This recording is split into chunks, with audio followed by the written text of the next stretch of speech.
Oh, thanks. I mean, not because I'm sitting here with you and you wrote it. It's just... Yeah, you like that song? Cool. Yeah. That's nice. Yeah. $64,000 question.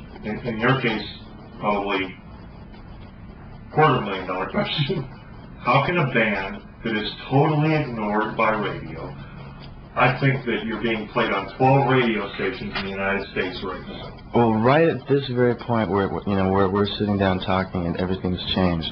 We just broke into CHR, which is top 40 with Sweet Child of Mine. We're basically getting picked up now by a lot of major stations. But what you're saying is, I know what you're saying. It's that we could never get any airplay at all. You know, radio stations wouldn't touch us. There's profanity all over the album. People wouldn't play us just because of the album cover, the original album cover. MTV wouldn't touch it. And what happened is it was really the way I guess things should be, which is we went out and played and proved ourselves to our own audience, to the point where word of mouth caused a big enough buzz where we were requested a lot. Can't even pronounce English anymore.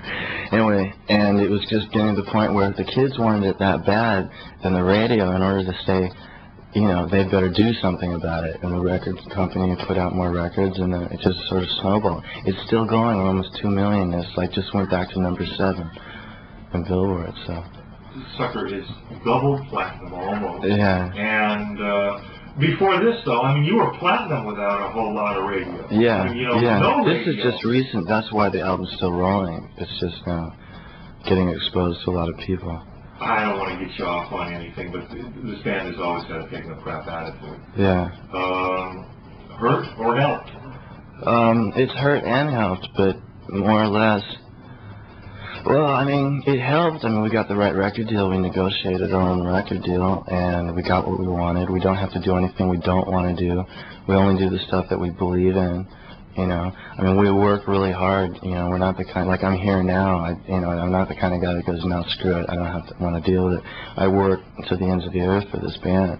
I just don't, when we say take no crap, it's just like, there's just a lot of people that will try and force you to do things you don't want to do, so you just either do it or don't, you know.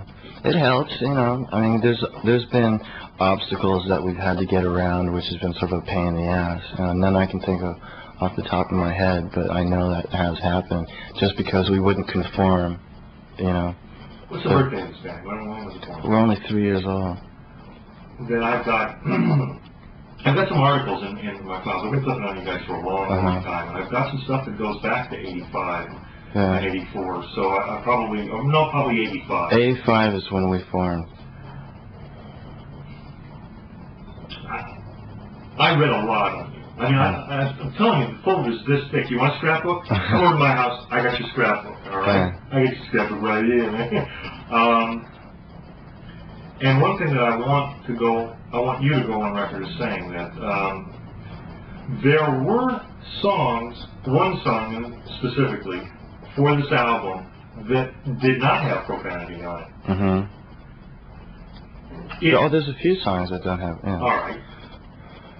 But the record company actually encouraged it, yeah. I think the record company was just jazzed because we were so brash. And like just Tom Zutaut went and saw us at the Troubadour and was like, we were the loudest thing he's seen since like AC/DC somewhere, God knows when. We were loud and we were real tough, you know, and real brash and real right in your face. And it was a heavy show. It was like a sold-out Troubadour show, 700 people, 800 people packed in the Troubadour. And it just made a real impact on him, just, you know, that there hasn't been a band like us really to come out of LA in the last 10 years, you know. And so he wanted to keep our attitude intact. Basically, is all it was. What was that? It was You're Crazy, I think, was the song. No, Out to Get Me.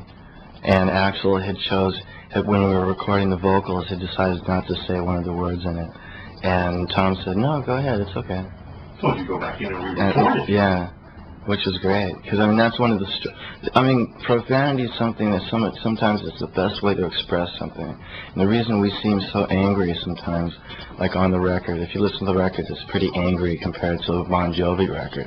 And it's because those those things are expressive, you know, and sometimes the only way to really get it across is to go, you know. Yes. Yeah.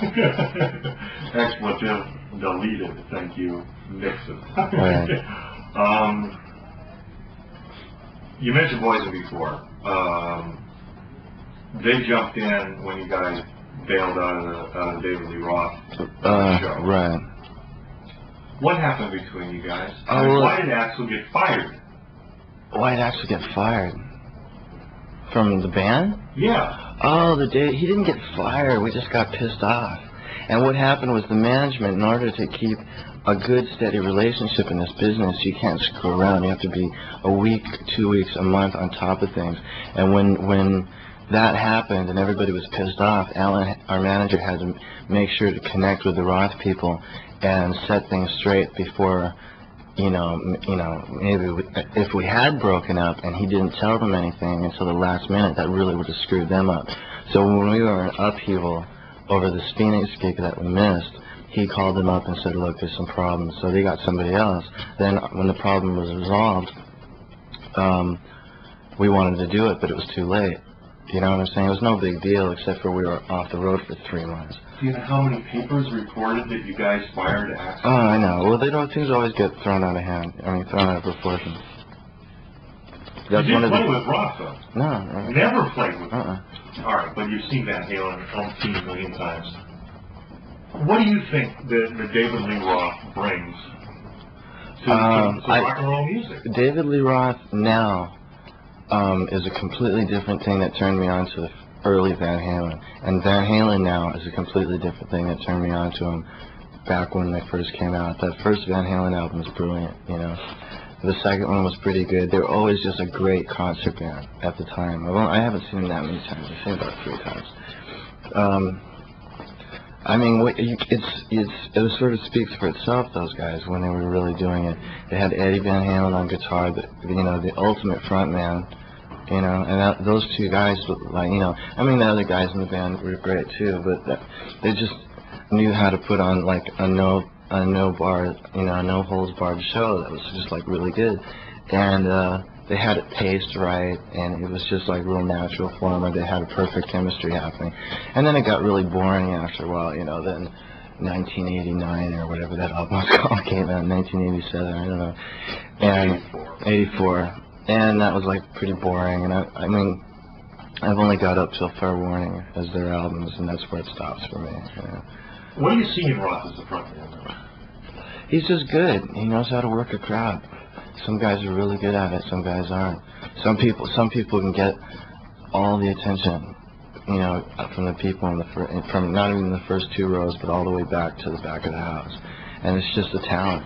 Some people can do it. Steve Tyler, Dave Roth. I think Axl's really good. Who else is out there that I've seen recently?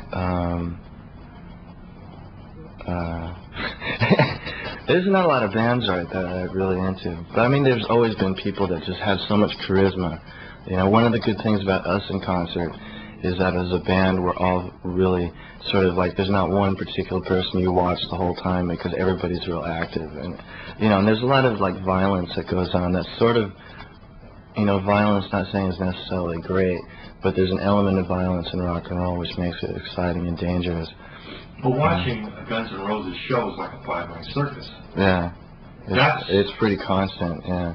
And it's 5 of us all over the place. And now I'm wireless, so it's even worse. Not encumbered by a cord anymore. No. Good God. You're going